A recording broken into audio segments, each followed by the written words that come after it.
You ask Tiger to solve. This deals with linear equations with one unknown. The final result is x equals -35/6. Let's solve it step by step.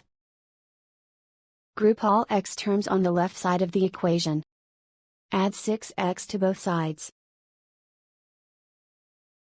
Group like terms. Simplify the arithmetic. Group like terms. Simplify the arithmetic.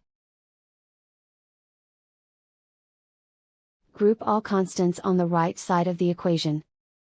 Subtract 35 from both sides. Simplify the arithmetic.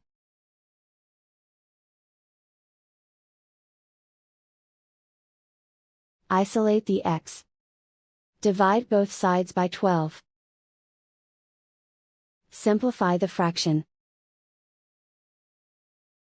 Find the greatest common factor of the numerator and denominator.